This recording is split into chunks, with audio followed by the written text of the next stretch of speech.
Oh, good morning. Good morning.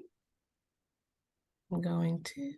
Morning slash It. afternoon, maybe. Yeah. Yes, I keep saying morning, Yeah. but yes, I know we've Um, got different different time zones time happening. zones. Yeah, yeah. All right. Getting these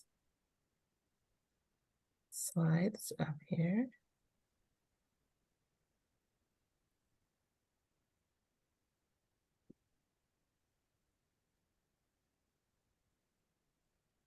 Great. And so I've done my introduction. And I just want to set our agenda for today. So I will be introducing our panelists. We'll just hear a bit from them. It says presentations, but hear a bit about the contributions that they made to the project. I have them in order of how they appear on the literary timeline. So we'll see how the timeline evolves a bit. And then we'll have a Q&A where I have a few questions to start, but we'll open it up to the audience for audience questions as well before we close.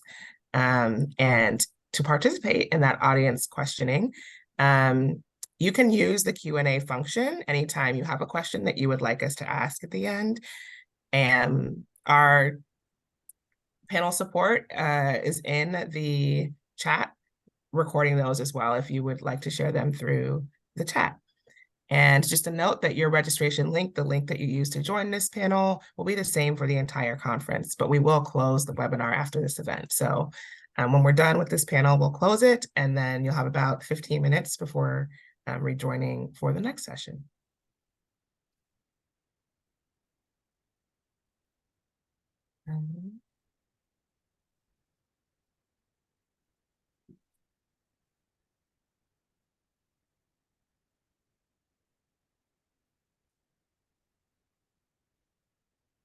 Our panelists today, I think in the chat we'll share the link so you can access their full bios. We have Dr. Joshua Bennett, who is a professor of literature and distinguished chair of humanities at MIT. Cornelius Eady, who is a professor of English, and Hodges Chair of Excellence at the University of Tennessee in Knoxville. And Robert Jones Jr., who's a critically acclaimed writer and public speaker, all have brilliant contributions to the literary timeline in the 1619 Project book anthology, A New Origin Story.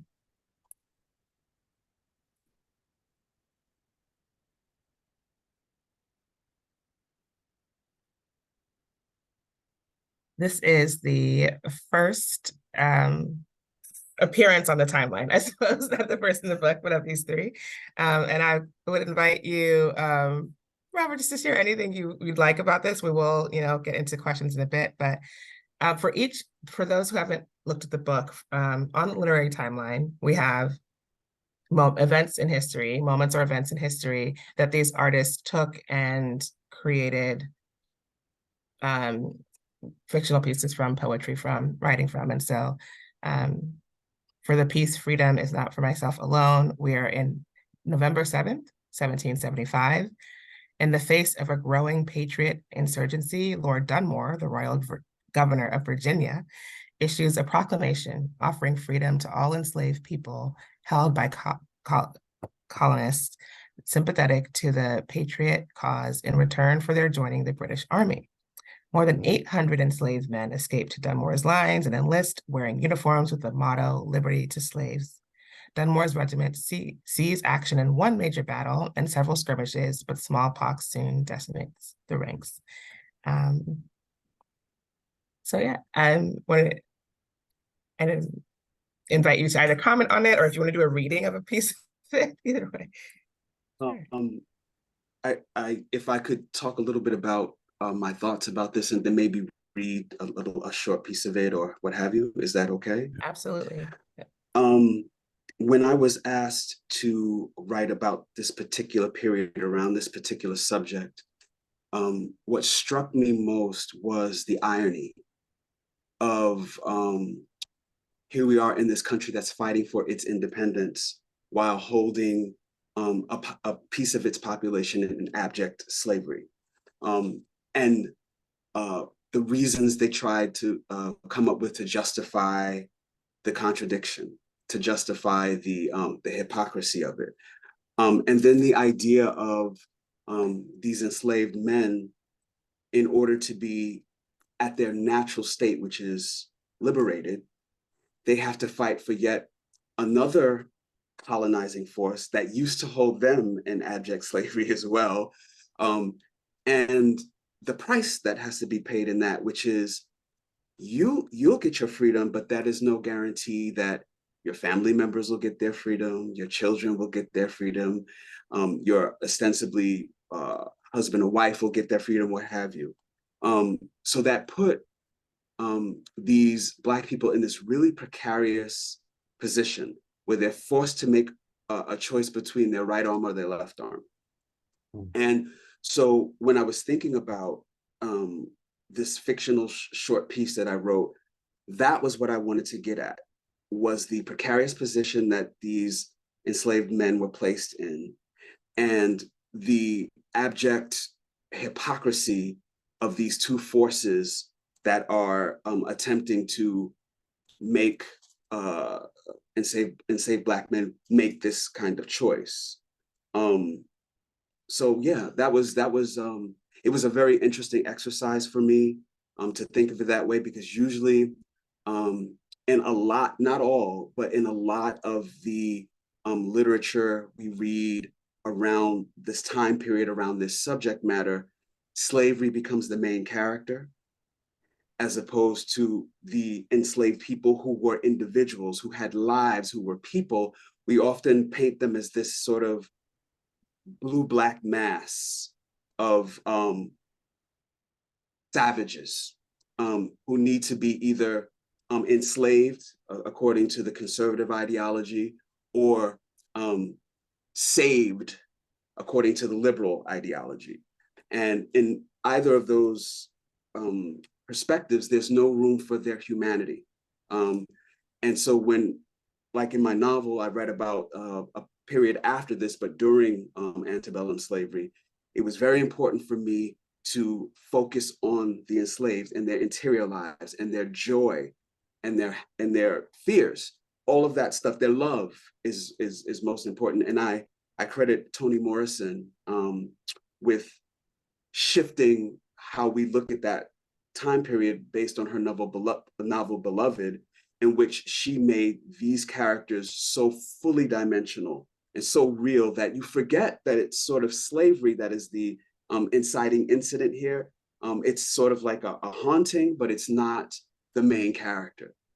And so I really appreciate that. And I will read maybe a couple of passages from this. If I'm going on too long, somebody please tell me. And I hope you enjoy. The short is called Freedom is Not for Myself Alone. If you remember the ship, if it didn't take your mind from you, then you understand. When we get to the place where the paper tell us to go, first thing I asked the Tubob, one of Lord Dunmore's soldiers, is what about my woman and my little boy? And he said that my freedom is for me and me alone. But how could it be that? What use is being free? What use is being forever unchained if my love's still bound up? These Tubob, no matter where they're from, no matter how they sound, they share a strange way of thinking about freedom. They don't know what's free unless they line it up against what ain't. And for them, what ain't always got to be you. Give me liberty or give me death, we heard that a slave owner named Patrick Henry said that in a speech he gave to the other Tubob. I laugh for two reasons. For one, he don't know what he say to be an invitation for his own slaves to rise up against him. They feel yoked by their mother England like we yoked by her colonies. If they break the chains, they're showing how we can break our own. And there is at least as many of us as there is them. Only guns make it uneven. For two, for people who have everything, they seem to know not a thing. The only way to have what's yours, and for no other reason than because you here, because you alive, is to kill yourself to keep it. But if you remember the ship, the bellowing, rocking ship, you reckon they make it such that sometimes so foolish makes all the sense in the world. I didn't even say goodbye to Catherine and William, because what use is there in remembering faces I ain't never going to seen again? I just run off in the night with Right John and left Julius and me in the middle of them, stumbling in the woods, looking for the spot where left Julius, the only one of us who can read, which cost him his left eye, told us the paper said we were supposed to go. When we finally arrive, the first thing I ask about is Catherine and William, and I know I was right to leave in silence instead of remembering their faces. When they put the rifle in my hand and dressed me up in a soldier's uniform with a bunch of other people by my side, some happy, some, like me, leaving behind everything so happiness won't ever be their fortune. I don't want to admit it, but holding that metal cold until my grip warms it makes me feel almost like a man. What I mean is, I almost feel like one of them. The two-bar and the feeling ain't as repulsive as I thought it'd be. Thank you so much. Our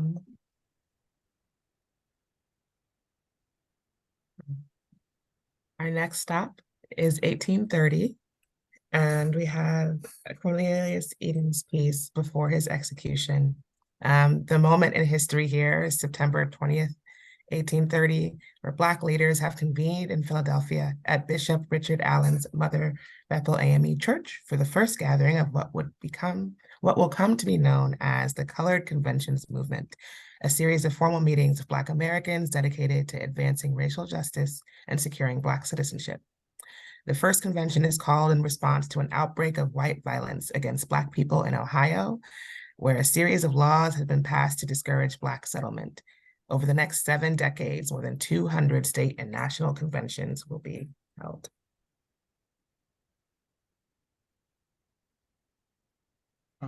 Hi, can you hear me? Oh, good. Okay. I didn't see whether I was up or not. First of all, thank you for inviting me to be part of this event. I personally think that being involved with the 1619 project is one of the personal highlights of my career, of my personal writing career. And it's an honor, an honor to be part of this panel. The circumstances of the poem, of why I think I was invited to write about this, is because it echoes a few things in my own life. The circumstances that the poem arises out of course, that Black people are being told or being forced or being legally excluded from living, basically. And it reminded me of something that I actually wrote about in another poem about my sister. And the lines, I'm going to read the whole poem, but the lines actually are, it's a poor people's science, a concept that works until someone with power notices it works, and then it doesn't. That was what was going on. The idea of equity, political, economic equity in Illinois was absolutely anathema to the white population, and they did everything in their power to make sure it didn't happen. But also there comes that moment when people start to push back, and that's one of the beautiful things about the Black experience, is that we don't take it.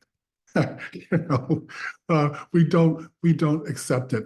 We resist. We push back. In other ways, in various ways, that in any way that we can, or any means necessary, perhaps. I call it my sense of it, my idea of this is called the shotgun at the door. And that's also part of another poem that I wrote about my dad, my grandfather. And he said, when the car pulls, this is the sheriff coming to my grandfather's house in Florida. When the car pulls up, my grandfather stands in front of the front door, tall, stout, with Indian blood, no matter. He's a quiet black man on his own land in the South in the late 30s, late 20s or early 30s, holding a shotgun, and saying nothing else. It's this idea of simply that you can push us so far, but we will not agree with you.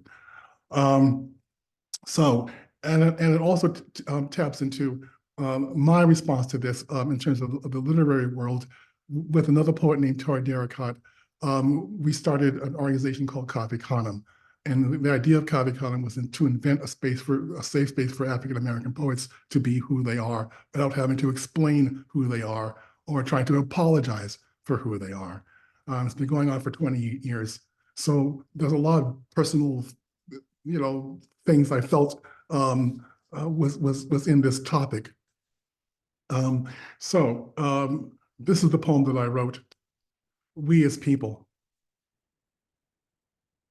In Ohio, Black folks can walk free, but you still have the rights of a mule, a chicken, bloodhound. Ever see a bloodhound cast a boat? Ever see a piglet try to write some law? We as people have to stop waiting while the mob sweep the Cincinnati streets of Black skins, Black thought, Black laughter, Black prayers, Black homes, Black children, Black song, packing our bags with bruises, skinning our breath with knuckles, the tar tipped, dipped, lit, and torch tossed on the front lawn of your consideration. Some of us took that hint and flew. Exit, exile, exodus. Others wonder why Jesus let the cops chase their fancy unpunished. But we as people have to stop asking a flood to stop being a flood, expecting a hurricane to grow some manners. We've come to Philly to find out what happens when we stop running and we start talking among ourselves. What better selves do we knit? When you open the doors to a shelter after a bad storm has passed, ain't that air sweet? Even if the town is in splinters, ain't you happy that storm tried its level best, but couldn't stop your heart? Thank you. I'm having the same reaction as Robert. It's lovely.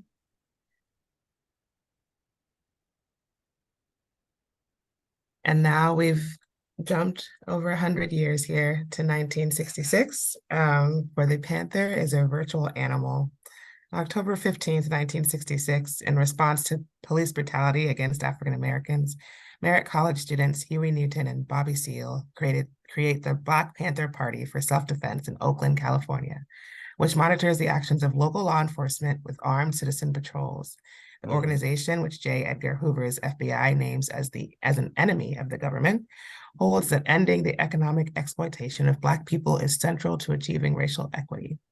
It also operates free breakfast programs, medical clinics, and other community service programs. And I'm turning it over to you, Dr. Bennett. Sure. Well, first I want to say thank you for moderating this panel. It's an honor to be here. Thank you to the Poetry Center for the invitation, and thank you to my fellow panelists, not just for this present conversation today, but for the work you've all put in the world already that has helped lay down a foundation, I think, for a number of writers living and working today.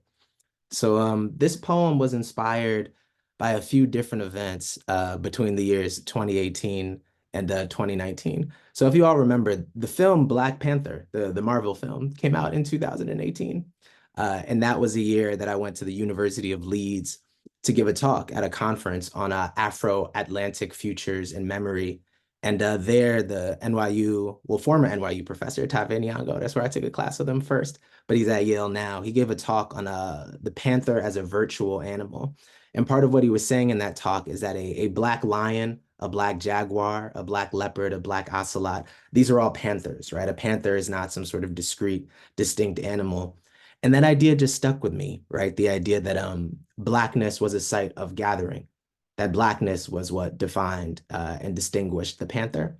So that was stuck in my mind when I got an invitation from Murray Silverstein to come give a reading at the St. Mark's Church for the Poetry Project in New York for an anthology I contributed to called America, We Call Your Name. That anthology features a poem called America Will Be, which is about my father. This is both of us on the cover of my collection, Ode. This picture's from 1992. If you can't see, I'm sitting with my dad eating from his plate, collard greens, cornbread, and chicken that my mom made. Shout out to my mom, who also took the picture, which among other things means that a penguin had to cut her a check, which is nice. And I was thinking about my father and the fact that he desegregated his high school in 1965 in Alabama.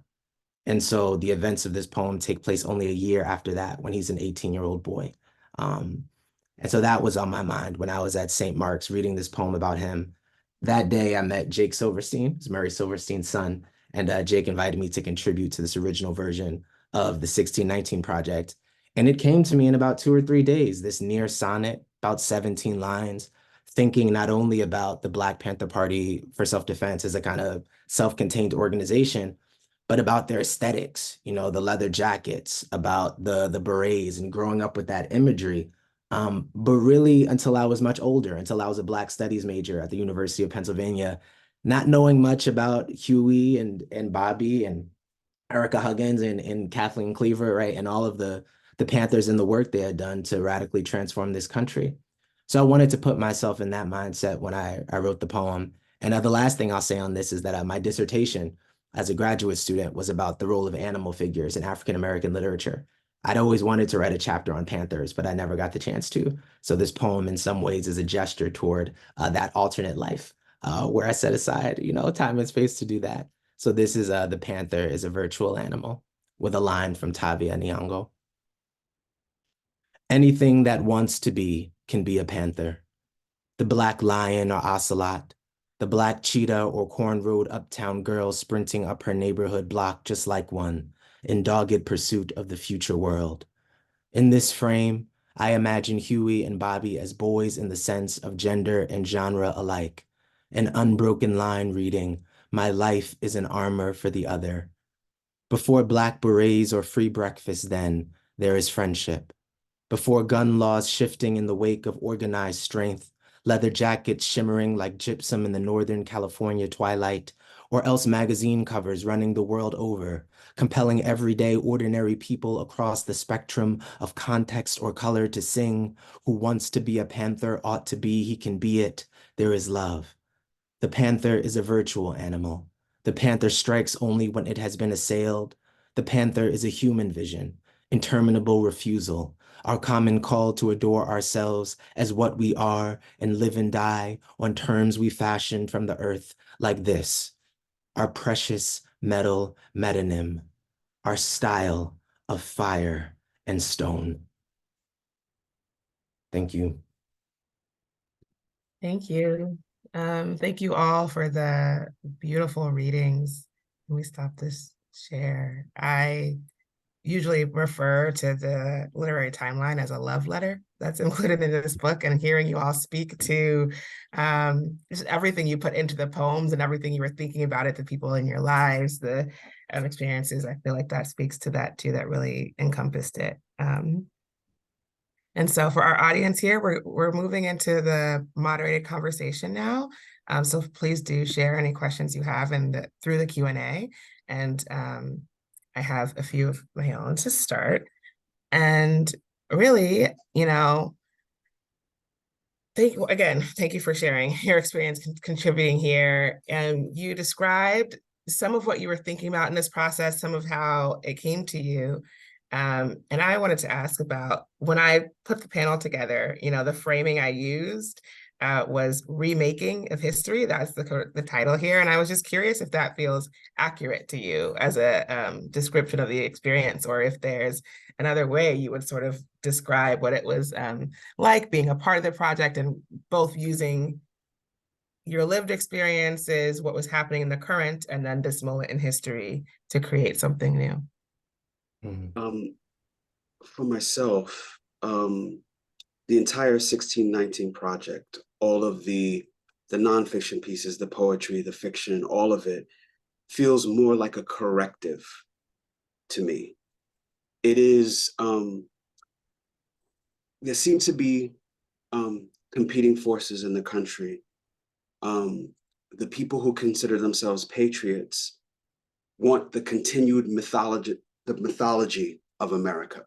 So any and all good things that America has done, some invented good things that America has done, and nothing at all critical, nothing at all self-inspecting, as a way to sort of buttress this idea of the country as the greatest ever, as a way to convince, for example, young men and women to enlist in wars and fight people that they probably have more in common with than don't.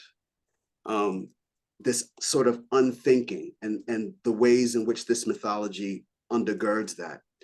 And I think the reason why there's such a big push from particular sectors of the society to get rid of actual history, the actual truth of our experiences, which were good and bad, often bad, is so that young people don't have the tools to question why they're doing these, why they're called upon to do these particular things, to do these harms.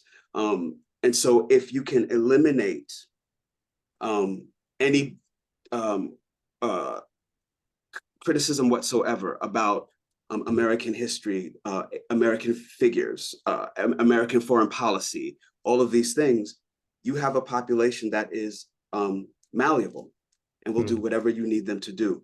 So rather than call it remaking American history, I would just say American history, because this is the actual American history, as opposed to what I learned in school. I didn't learn any of this stuff in elementary, middle school, or high school. It wasn't until I took Africana Studies courses in college that I got a full picture of the country that I lived in.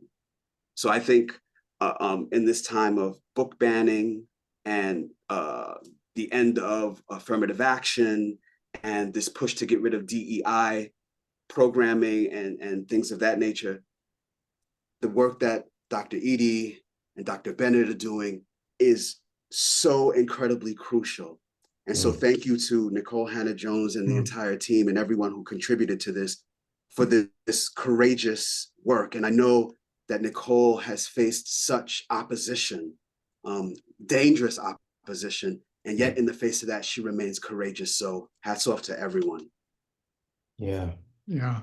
I mean, just tied into that, if I can quickly, I mean, it's, I learned the Black National Anthem, Lift Every Voice and Sing, before I learned the Star Spangled Banner. And it's because I went to a school called the Modern School in Harlem, which was founded by a woman named Mildred Johnson, whose father, John Rosamond, and her uncle, James Weldon Johnson, had written, the music and the lyrics to that. And because that was my first school experience at 4 years old, it wasn't until my family, moved to Yonkers, and I heard the Star Spangled Banner and thought, this doesn't really even slap like that. Like, this is a bit different than the national anthem that I learned. That I realized there was this whole kind of pedagogical vision in which Black people weren't part of the story of human life on Earth. I mean, that was astonishing to me as a 5- and 6-year-old boy. And so I'm really thankful for the 1619 project in some ways. I mean, more than a remaking to me, it feels like a return, to gather materials, right, for the future ahead.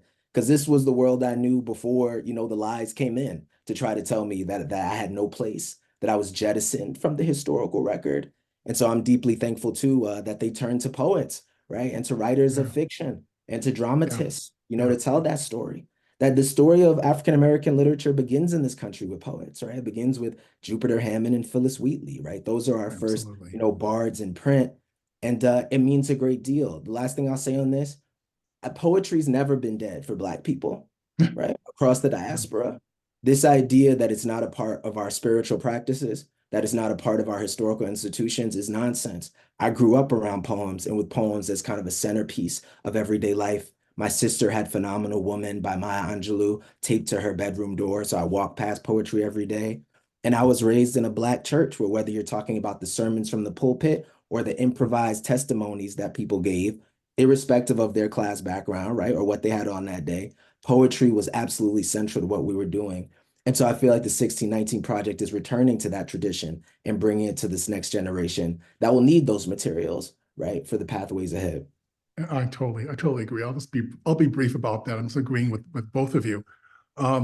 You also beat me. I was about to, I was born and raised in Rochester, New York. So I was aware of Frederick Douglass, right? And and I didn't realize until I got older how unique that really was, as with you and the school you went to. Yeah, I didn't realize how unique it was. That was only by default, by being a Black person living in Rochester, New York. You had to encounter Frederick Douglass, also Susan B. Anthony. They also lived at the same time. They were contemporary neighbors, which was an amazing thing. But my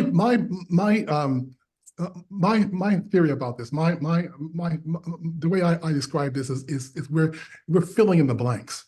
This is the area where we fill in the blanks, and I think the 1619 Project to me was, again, I really mean, I think being invited to this was one of the high points of my career. I really just think I can't, it's such an honor to be included in this conversation, in this narrative, because this is exactly the problem, right? That it has to go back to we taking care of ourselves.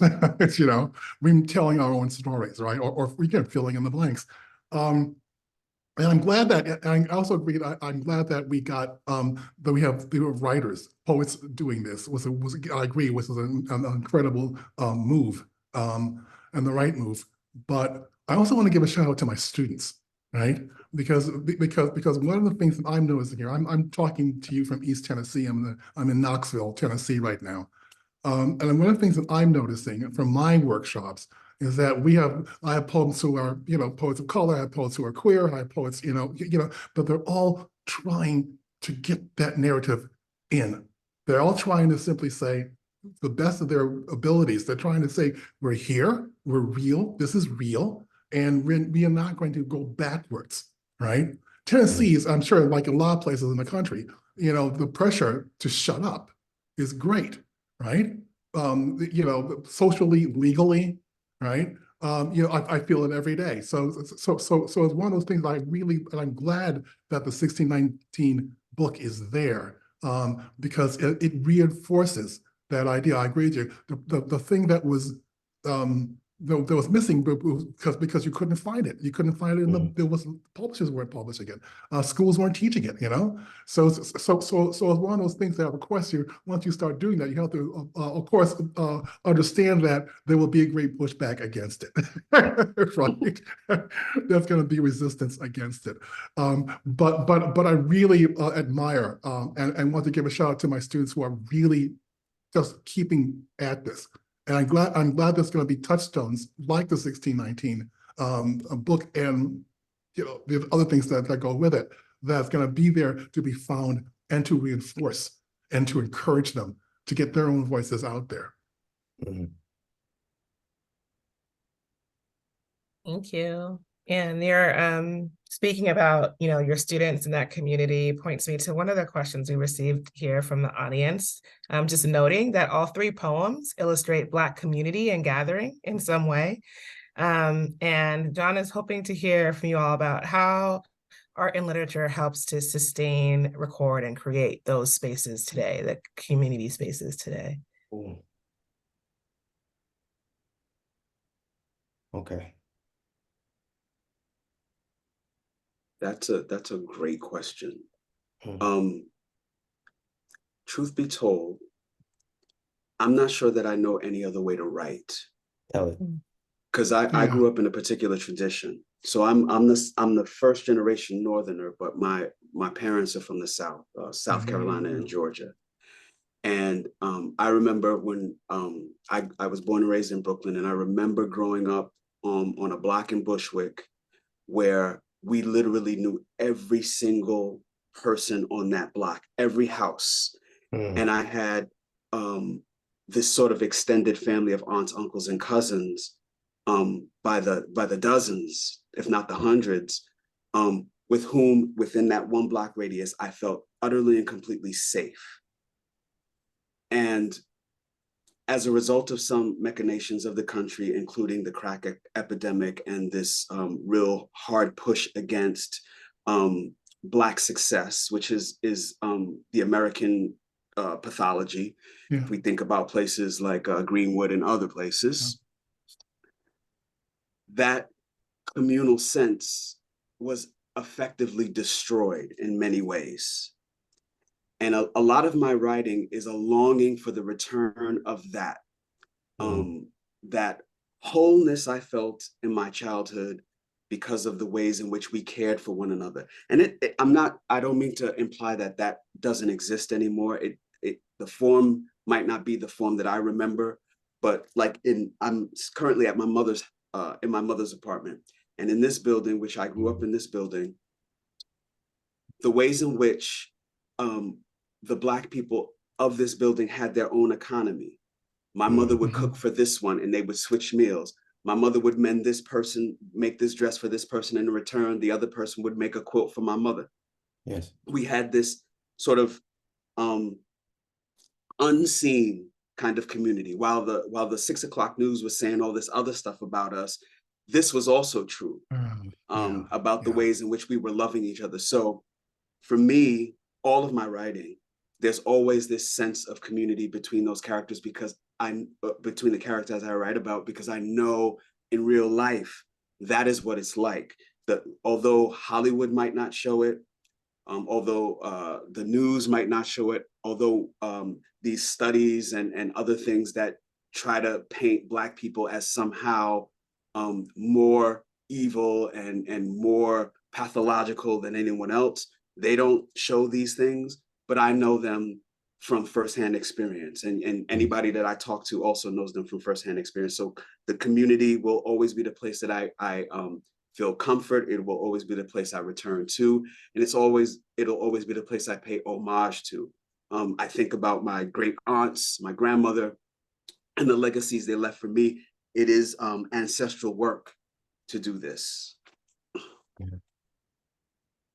I mean, I'll just say quickly, at the institutional level, it's hard to imagine certain forms of like Black genius at scale without thinking about our Black institutions, whether you're talking about the Black church, whether you're talking about these historically segregated schools throughout the country that help train our young people. I'm writing a book right now about giftedness. It's called The Orbit of Our Dreaming. And it's thinking about our Black prodigies like James Baldwin, right? Who was a prodigy preacher, Aretha Franklin and Stevie Wonder, right? These prodigy vocalists. Those folks come out of institutions, right? They come out of the Black church. They come out of Motown. They come out of these spaces that, you know, by and large part are kind of winnowing, right? In their social, I think, power right now. And I think we need to return to that, to thinking about what it meant for so many Black folk in the earlier parts of the 20th century to be a part of Black institutions that honed not only a sense of history, but honed our children's gifts and spoke to them in a language that they shared that was empowering and affirmative, that can serve as a kind of armor against the world, right? So that's one thing. But I'll say, I mean, the question was about the contemporary landscape. And I mean, Cave Canem's already gotten a shout out, but I think we probably should really emphasize places like Cave Canem, like the Callaloo Creative Writing Workshop, and like the Hurston Wright Foundation, which has a Writers Week.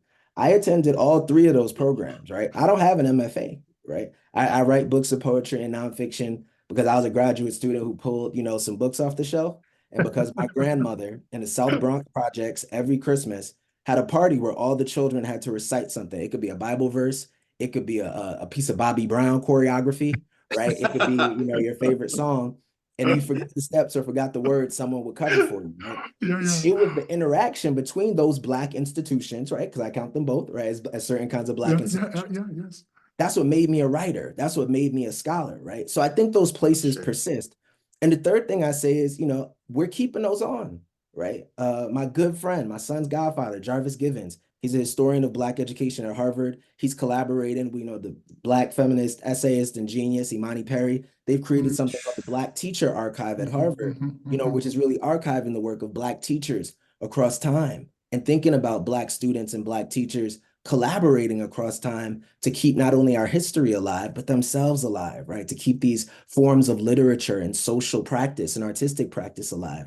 So I really want to emphasize that. I run a community program called Minor Notes, where we bring high school students into local archives expressly for this purpose, right? To say this is part of your community, it's part of your history, and we create original works of art from what we find there, right? Poetry is not just about what you feel or what you're thinking at the moment, but it's about how you place yourself in a tradition, right? It's a weapon against oblivion. It's a way to say, we were here, my people were here. Cornelius has said this so beautifully already, that we're not going backwards and you won't erase us from the record, right? We will keep these moments of astonishment and amber. That's what the poem is, right? It's an ancient technology that we're using. I teach engineers, forgive me. So, the technological was in my mind, but I think we really got to talk about it that way. Like, why is it important that we preserve these things? And it's because it's part of what it means to be human, fundamentally, right? We understood that and we understand that in our communities. Those practices, that philosophical underpinning is also what we have to preserve. Yeah. And I also agree with you. I thank you for giving me the shout out to Cave Canem, but I'm also aware of the fact that we didn't invent the wheel. You know what I mean? Cave Canem comes from that other tradition of us always doing that. I mean, there's so many unknown workshops that happened, in basements and in living rooms and in libraries, right, where people just got together and just did it, right. I think Cave Canem is more of a formalized version of all of that, right. And I'm glad it worked out the way it worked out. But I also think that, I'm glad it worked out. I'm fortunate it worked out, but we brought this to the party, but we weren't the party. You know what I mean? It's one of those things where I think that's the great, I think that's the great thing about us, right? We figure this out, right? Right. If you get in a situation where basically, you're being starved or you're being, or you're not getting the water you need, you figure out a way of doing it. You figure out a way of getting to that meal. You figure out a way to get to that water. Right. And it's like, and I think Cave Canem is in that kind of jam. Right. It is just, and I agree with you. It's one of those things where you're making me think about, all the different things that happen once people get together and they see themselves. Right. I mean, and that's been the joy of Cave Canem for me. It's just seeing that what happens when people get together and they just see themselves and they realize, yeah, that's right. We're beautiful. We're powerful. We're brilliant, right? Right. And it's kind of like, and it's just sort of like, it isn't. I mean, Cave Canem is a real pressure cooker to be there. I mean, there's a lot of work that people do, and there's a lot of things that go on there. But it's that sense of excellence, right? That people bring to that table, right?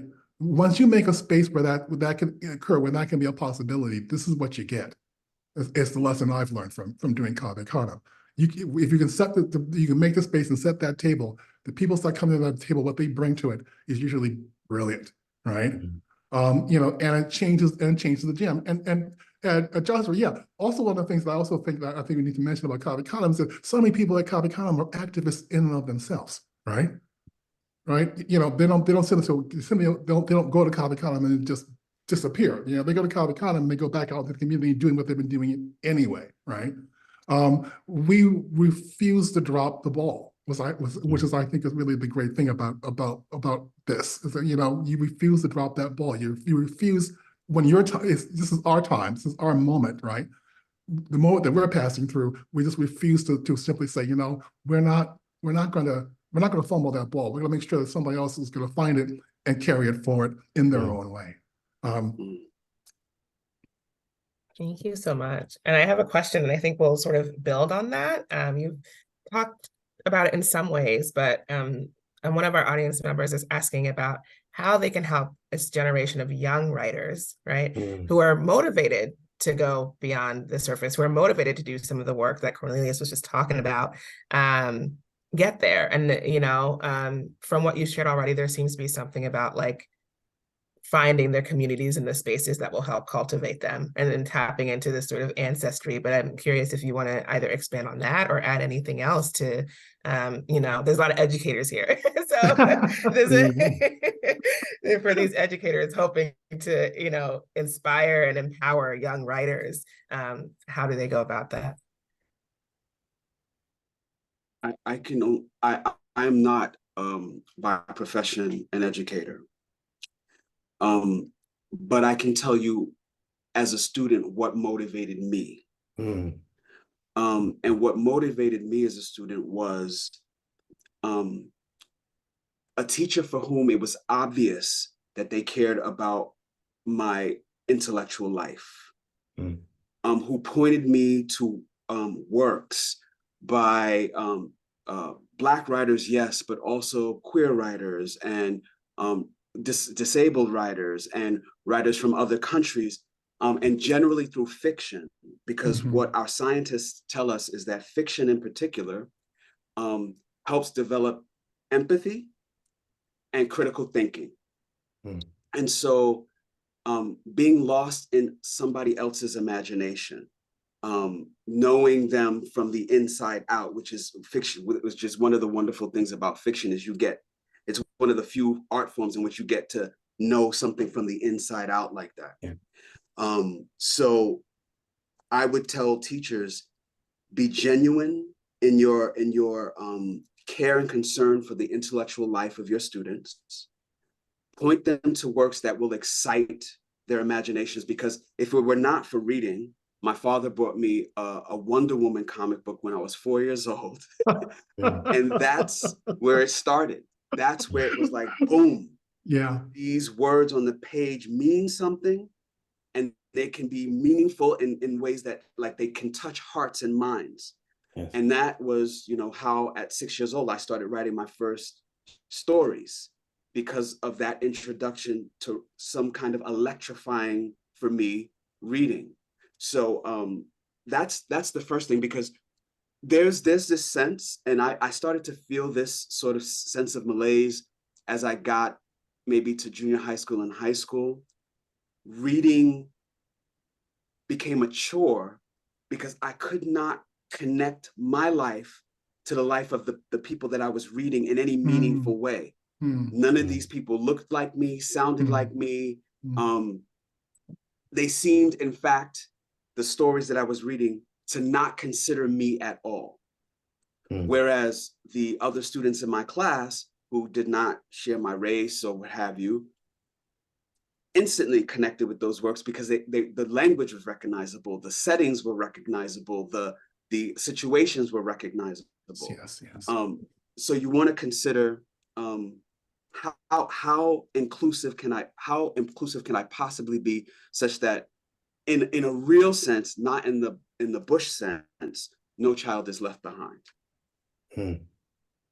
Wow. Yeah. Okay. All right, you took me somewhere else. This is exciting. I want to talk about, well, no, I mean, yeah, especially. So I want to talk about an ancestor real quick. I have a 3-month-old daughter. Her name is June. She is named after June Jordan, the world historical intellectual, Black essayist, poet, and radical educator. June Jordan had a program called The Voice of the Children, right, which was a Saturday school where she taught, in particular, Black and Puerto Rican kids in New York. And one of the rules was that the adults could not critique the work of the children present. They couldn't even really talk, right? The whole point was that these little kids are going to write their stuff, not under your watchful eye, and they're just going to compose in community, right? That eventually became the Poetry for the People program that she helmed in Berkeley, California for many years. I'm gesturing toward Jordan's work in part to say, in response to the question, I think if you create it, I mean, the need is always there, right? Before I was a professor, I was a spoken word poet, an arts educator, teaching poetry to kids as young as 5 and to people who are twice my age, right? And what I found is that every year on the road, right? This year, I think is year 15 on the road for me, going out and doing that work with young people. Every year, there's kids who want to write about their favorite birds. There's kids who want to write about how much they love their grandma or the neighborhood they're from or the snacks they like. There will always be the need for literary arts education and for programming. So I think what we have to figure out consistently is just where to get the resources to create that space, right? I found it through collaborations that were often unexpected, right? So I collaborated with the New York Botanical Garden back in 2022 to create a, immersive outdoor exhibit dedicated to Black nature poetry. But we put a children's poetry contest in there, right? And I mean, I was astonished by this. This was one of the hallmarks of my career. Kids from across the city, Staten Island, Queens, Bronx, Brooklyn, Manhattan, they came out and they read their poetry for about an hour, right? And we packed the place out, this kind of outdoor pavilion, and they were writing nature poems, right? About hyacinth and like cedar and cherrywood and all these trees that they saw. And, his young brother, right? Couldn't have been more than 11 or 12 years old.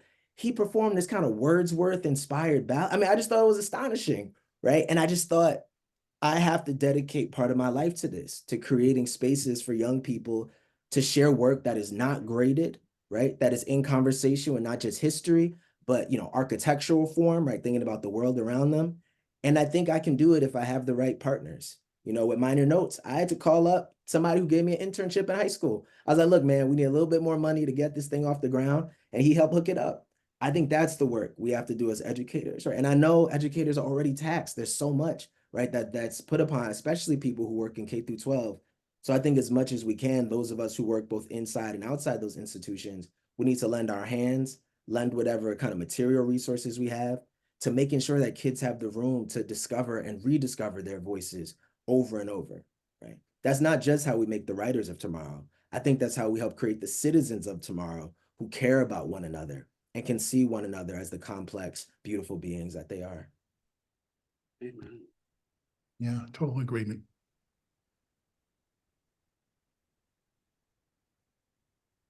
Okay, thank you. Okay. So we have a question here, which I have, an answer to, but welcome your answers as well. About, if these writings were created with the purpose of being a part of a curriculum or like a 1619 curriculum, I'm kind of thinking about how do we use these writings, literary reimaginings of history, or they're fiction that's filling in the blanks, as we talked about, as educational tools. And so, yes, my answer is just sort of that's the work that the teachers we work with have been doing. But in terms of, if that is the purpose or what the purpose should be, how do you imagine your work being used in these classes? I open the floor to any comment on that. I can jump in. Okay. Like Robert has been holding us down going first. I appreciate you. Yeah, I mean, and I'll be quick about it. I wouldn't have a career as a performer without teachers in K through 12, right? Who teach my YouTube videos, who teach my poetry on the page. So yeah, one, I think it's already happening, but how I would imagine it, I mean, I would love to just digitally or otherwise talk to teachers and their students, in person about not just the poem they read, but sort of how they want their own work to live another life out in the world. That's part of what I imagine. I also teach a class at MIT now on adaptation, or it's scheduled for next year. I've been thinking a lot about how we can take work in fiction, in poetry, and make it live on the screen, right? How we can take some of our favorite films and maybe reimagine them in other forms. I've been thinking a lot about a kind of adaptation of Moby Dick that's just a group of Black bounty hunters, right, for example. So just how do we reimagine literary work in new and undared forms, right? And do that in community, right? I don't like the idea that, research universities, the cities they're in, and the K through 12 institutions that they share cities with aren't interacting as like a kind of ongoing triangulated collaboration and ensemble.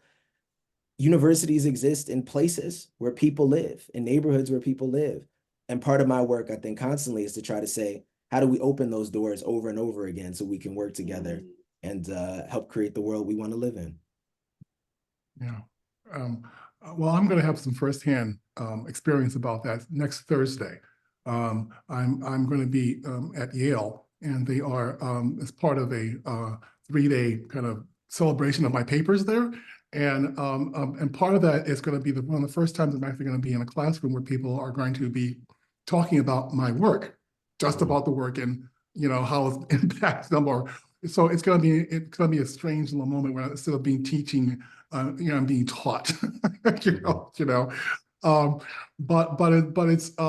but yeah, I mean it's one of those things where the idea of trying, as you're saying, trying to imagine the different ways that the work can be the work can be reimagined or I'm not going to say repackaged, but refigured in such a way that refreshes the idea of what or expands the idea of what Black writing Black thought can be. I think that's where it probably is. That's probably the direction it is going into.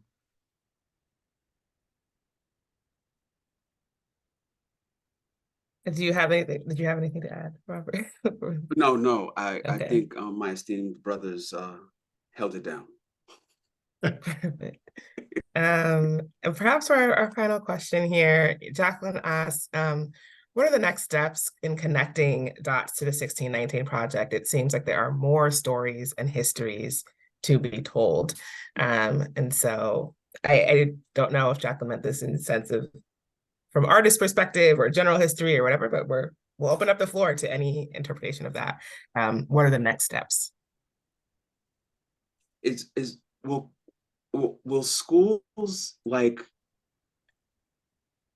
add the 1619 project, the work, the books to their curriculums as one of the guides?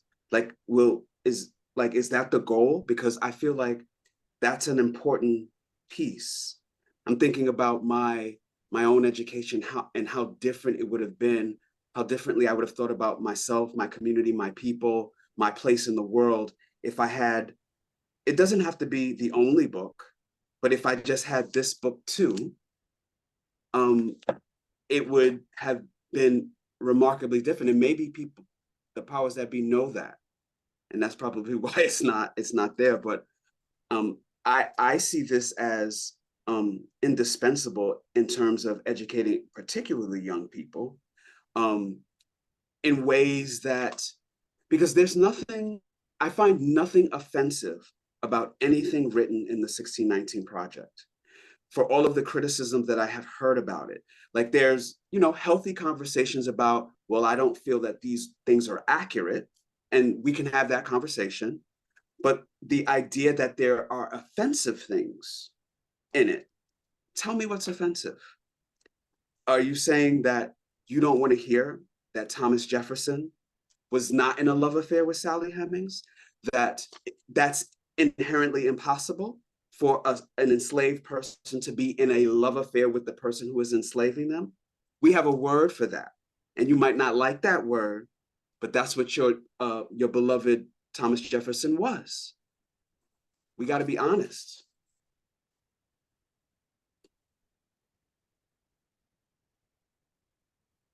I mean, I feel like we've come back to this over and over again in a good way.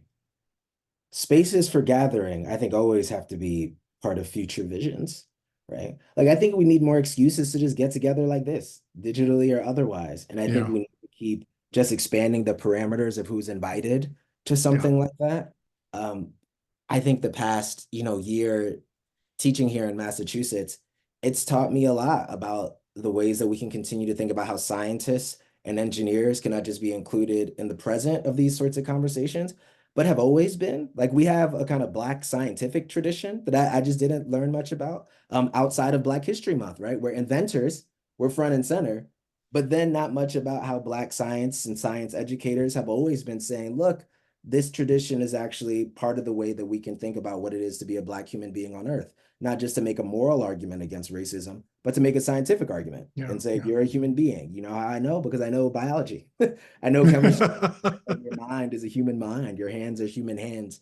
And so I think that could be really interesting, creating some symposia where, the folks who work on the 1619 Project, artists, scientists, educators in K through 12 and college, doulas, right? Medical healthcare professionals, bringing all those folks together to think about what is the work of Black history? What is the work of Black education in creating a new and better world?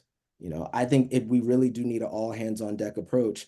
Black studies has already come up a couple of times, but I think it's important to return to that late 60s vision Because initially the idea was everyone would take Black studies, firefighters, nurses, teachers. I mean, the idea was everyone was supposed to know about these parts of human history that had been stricken from the record.